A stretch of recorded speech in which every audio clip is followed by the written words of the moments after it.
Hi all, today we can see an interesting phenomenon exhibited by semiconductors, that is Hall effect. We can see in detail what is Hall effect. If a current carrying conductor or semiconductor is placed in a magnetic field, the magnetic field direction is perpendicular to the direction of current. Then a potential difference is developed across that material, and that potential difference will be perpendicular to both current and magnetic field direction. This effect is known as Hall effect. So a potential difference, that is a voltage, is developed there. That voltage is known as Hall voltage, and that field is called a Hall field. We can consider a semiconductor, let it be p-type semiconductor of width W and thickness T. Then let current is passing through the semiconductor. For that we are connecting an external supply here. So current is moving in the x direction, and perpendicular to this current direction we are applying a magnetic field. Let the magnetic field is applying in the upward direction, that is the direction of magnetic field, and this current is perpendicular. A transverse magnetic field we applied there. Then according to Hall effect, a potential difference will develop across this semiconductor, and that potential difference will be perpendicular to both current and the magnetic field direction. So we can see why it happened. Okay, so this is a p-type semiconductor. So p-type semiconductor means we have holes inside that semiconductor. So before the application of this magnetic field, the holes move parallel to the direction of this current. So when we apply the magnetic field, what happens there? We are applying a transverse magnetic field, that is the magnetic field direction is perpendicular to the motion of the charge carrier there. So if a magnetic field we are applying perpendicular to the moving charge, what happens there? A magnetic Lorentz force will develop there.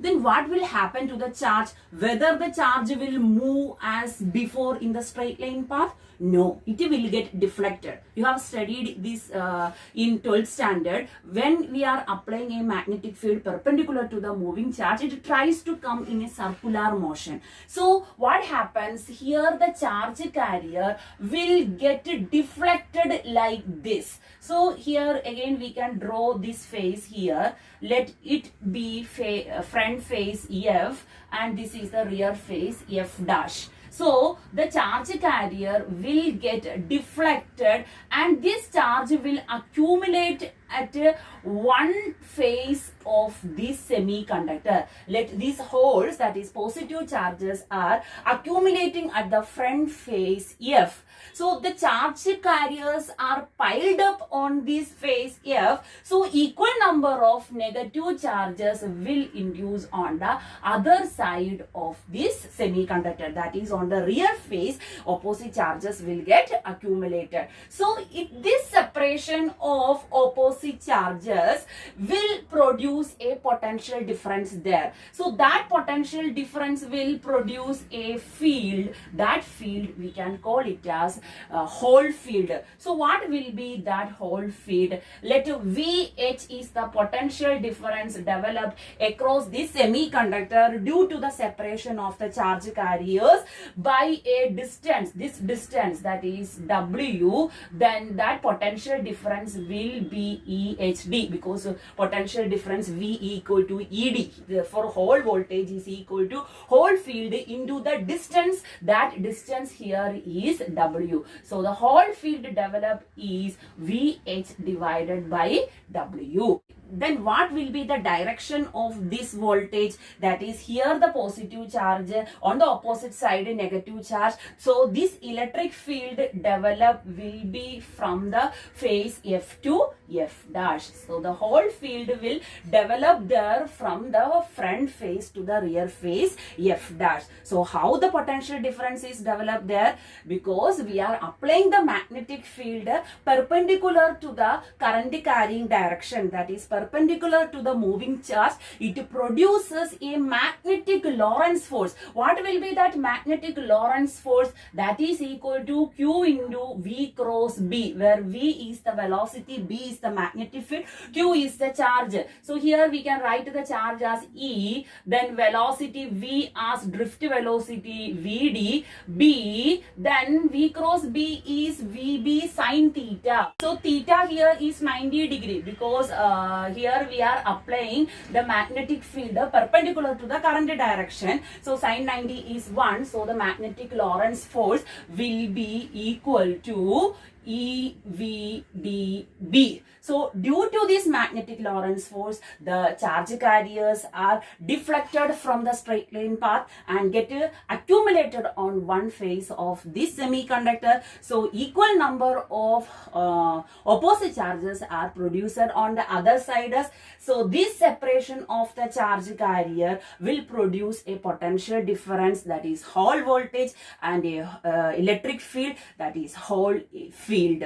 So that Hall field we can write it as VH by W. So here, due to this Hall field, the charge carrier will experience an electric force also. So what will be that electric force? If a charge Q is in an electric field E, the electric force produced is F equal to QE. So here the charge we denote as E. So they are now in the induced electric field EH. So it will produce an electric force EEH. When this electric force balances the magnetic Lorentz force, the equilibrium condition will reach. So at equilibrium, we can write as electric force is equal to magnetic Lorentz force. So what is electric force? EEH is equal to magnetic Lorentz force is EVDB. So the Hall voltage developed here we can measure by connecting a voltmeter here.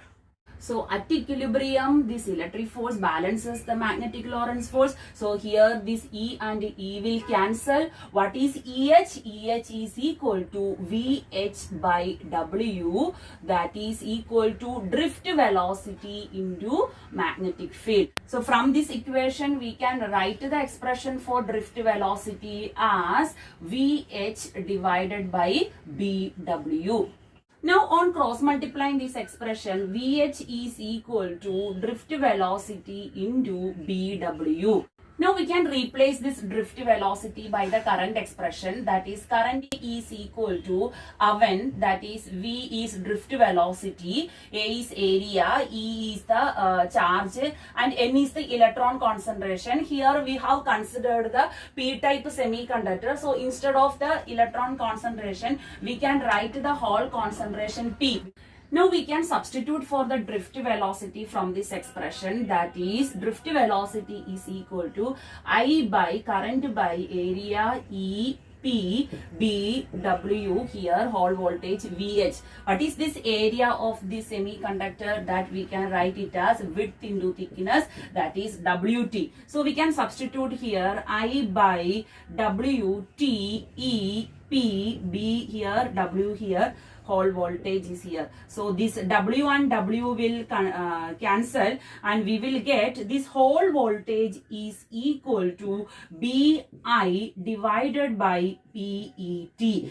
So Hall voltage for p-type semiconductor is B by PET. B is BI, magnetic field into current, divided by PET. P is Hall concentration, E is the electric charge, and T is the thickness of the semiconductor. And remember, the T is the thickness we are considering along the magnetic field direction. Okay, so here the W is along the phase from F to F dash, and T is along the magnetic field direction. So for p-type semiconductor, we can write the expression for Hall voltages as B by PET. Then what will be the Hall voltage for n-type semiconductor? That is VH is equal to B divided by net, that is BI divided by NT. So where N is electron concentration. Now we can define a term that is known as Hall coefficient. Hall coefficient RH is equal to 1 by Ne for n-type semiconductor, and RH is equal to 1 by Pe for p-type semiconductor. That is, Hall coefficient is the reciprocal of charge density. N is the number density, that is electron concentration. What is electron concentration? That is the number of electrons per unit volume. So that number of electrons per unit volume we are multiplying by the charge. So that is known as the charge density. So Ne and Pe are the charge density in N-type and P-type semiconductor respectively. Then Hall coefficient is defined as the reciprocal of charge density. Now, what will be the SI unit of this Hall coefficient? That is 1 by, this is number density. Number density means number of electrons per unit volume, that is 1 by meter cube, into charge. Charge unit is Coulomb. So, we will get the SI unit of Hall coefficient as meter cube per Coulomb. We can substitute this Hall coefficient here also, that is VH is equal to 1 by PE is Hall coefficient, that is RH BI divided by T. Now, while doing the problems, instead of this current, they are given the current density. Then we can replace this I by current density into area, because current density J is equal to current by area. So, this expression will become VH is equal to B into JA. A is the area, so area is width into thickness, that is WT divided by PET. So this is T and T will cancel. So we can also write this expression as Hall voltage is equal to BJW divided by PE. So, Hall voltage VH is equal to BJW by PE for P-type semiconductor, and for N-type semiconductor it is BJW by NE. From this expression, VH is equal to RH, that is 1 by P is RH, BJW. So, RH is also, we can write it as VH divided by BJW. What is this VH by W? That is Hall field EH. So it is equal to EH by BJ. So Hall coefficient is also defined as the Hall field per unit current density per unit magnetic field. Now this Hall coefficient is positive for P-type semiconductor and it is negative for N-type semiconductor. That is, Hall coefficient value will be 1 by PE for P-type, and for N-type it is minus 1 by NE. The negative value of Hall coefficient indicates that that is an N-type semiconductor. If the Hall coefficient is positive, that means that's a P-type semiconductor. So Hall coefficient is the reciprocal of charge density. Hence, if we know the Hall coefficient, we can find out the charge concentration from this expression. Now we can see about Hall mobility. Drift velocity, we know that is proportional to electric field, and drift velocity is equal to mobility into electric field. That is, mobility is defined as the drift velocity per unit electric field. So here the current density J is related to the electric field by the expression J equal to sigma E, and current density J, we know that the formula when, that is drift velocity into electric charge into charge concentration. Now we consider the P-type semiconductor, so it is Hall concentration P. So we can substitute here VDEP is equal to sigma E. So this drift velocity by electric field we can write on the left side equal to sigma divided by PE. So what is drift velocity by electric field? That is, mobility is equal to sigma 1 by PE. What is 1 by PE? That is the reciprocal of charge density, which is known as the Hall coefficient. So we got the expression for mobility as sigma RH. So this mobility is known as Hall mobility. Hall mobility is equal to sigma RH. Now we can see the Hall angle. The electric field is developed perpendicular to the current and the magnetic field direction. We have the current is flowing in the x direction, that is the external applied field is in the x direction. Then the Hall voltage developed is from F to F dash. So Hall voltage direction we can show in this way. So here external applied field is in the x direction, Hall field is in this direction. So what will be the net electric field? So net electric field will be in this direction.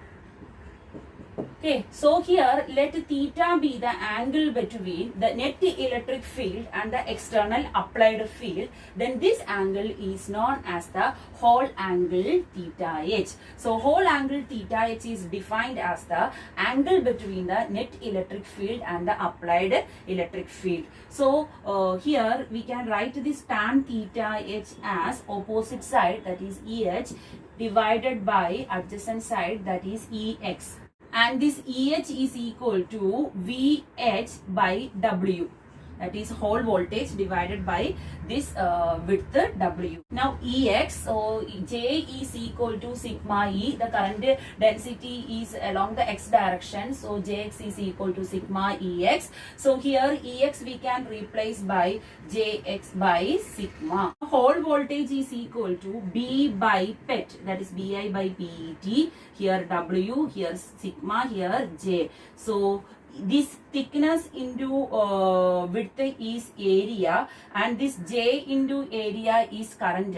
So this current and this current will cancel. So we will get Bi sigma divided by PE. Area into current density is I. So I and I is cancelling, and we are getting tan theta H is equal to B sigma divided by PE.